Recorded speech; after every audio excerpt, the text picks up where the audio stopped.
Monsieur le maire, Coulon-sur-Lotis, c'est la fête aujourd'hui, qu'est-ce qui se passe? Ah, mais c'est pas seulement pour Coulon-sur-Lotis la fête. Vous voyez l'ampleur que ça prend. C'est pour toute la communauté de communes de Gâtinotis, c'est-à-dire 13 communes. Alors évidemment, regardez tout le peuple qui est là, enchanté de la manifestation d'aujourd'hui. Alors comment vous est venue l'idée justement d'accueillir cette étape du Tour 79? Alors ça faisait déjà quelques années qu'on était en négociation avec les organisateurs du Tour. Et là, ce qui n'était pas possible avec une commune seule est devenu fédérateur avec plusieurs communes. Et toutes les communes s'y sont mises. D'ailleurs, vous avez vu, on est passé dans toutes les communes du territoire. Merci.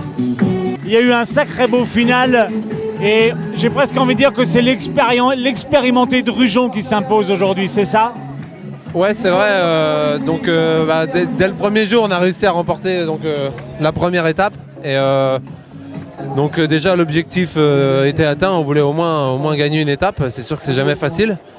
Et aujourd'hui c'était très nerveux, il y avait beaucoup de vent, beaucoup de marquages, toutes les équipes remontaient vraiment ensemble, un peu comme les pros quand on voit, ils remontaient à 4-5 ensemble. Tout le monde disait attention ça va bordurer, et puis ça bordurait pas, puis il y a un moment ça l'a fait. Ça a cassé et j'ai réussi à gicler, à faire un sprint pour prendre la roue des mecs qui ont accéléré.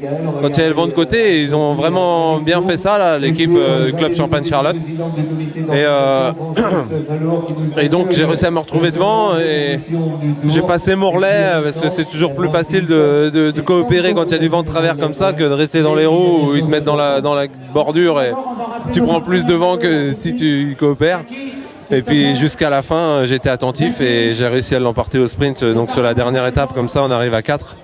Et donc j'ai réussi à gagner une étape comme l'année dernière. Bon, ça donne des ailes, hein. On rappelle, hein, en janvier prochain, on est professionnel, hein, Benoît. Ouais, c'est sûr. Donc je continue à faire mon boulot là jusqu'à la fin de saison et tout. Et puis c'est sûr que ça va être un petit peu différent l'année prochaine. Les sprints, ça va rouler un peu plus vite. L'an dernier, cette même équipe au maillot bleu marine et bleu ciel avec Florent Malégol. Cette année, avec Joseph Cooper, vous avez mené un tour de façon magistrale et vous l'avez mené pratiquement à votre guise, non? Voilà, tout à fait. J'avais fait une sélection de coureurs capables de réussir sur ce genre de terrain. Hein. Beaucoup de sprinteurs dans l'équipe et des garçons capables de mener des trains comme ils ont fait aujourd'hui. Oui.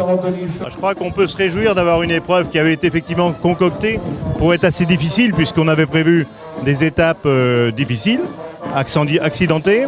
On a été un petit peu aidé aussi par la température, en deuxième partie de tour où on a eu de la pluie hier, on a eu du vent aujourd'hui, et donc ce qui a fait des bordures, mais on a 4 belles journées magnifiques, des changements dans les leaders. Je crois qu'on a un vainqueur final avec Couder qui est quand même très bien, qui a déjà commencé à prendre ses marques dès le début, mais qui a surtout mis un point d'honneur à faire un contre-la-montre remarquable. Et puis ensuite, elle a eu juste à contrôler cet après-midi. Alors, président Fallour, cette édition 2011 du Tour 79. Voilà, c'est terminé. Déjà 4 jours, à la fois long mais à la fois court. Vous voyez, et alors l'ambiance, vous entendez derrière? Alors chaque année, véritablement, c'est une réussite là, côté sportif et côté festif. Oui, bien sûr, vous voyez, de plus en plus de coureurs, de plus en plus de partenaires. Les gens sont là, de plus en plus nombreux aussi, malgré le temps qui nous a un petit peu bousculé cette année. Mais bon, aujourd'hui à Coulonges, dernière étape, on a eu quelques averses, mais maintenant ça y est, le mauvais temps est passé, on a tout le monde ici à Coulonges-sur-Lotis, c'est formidable. On le voyait hein, sur le podium, la population était vraiment au rendez-vous et c'était vraiment un moment populaire. Énormément de monde, tout le monde reste pour voir les maillots, pour voir les partenaires, pour voir les coureurs. Voilà, et un vrai engouement pour le Tour des Deux-Sèvres.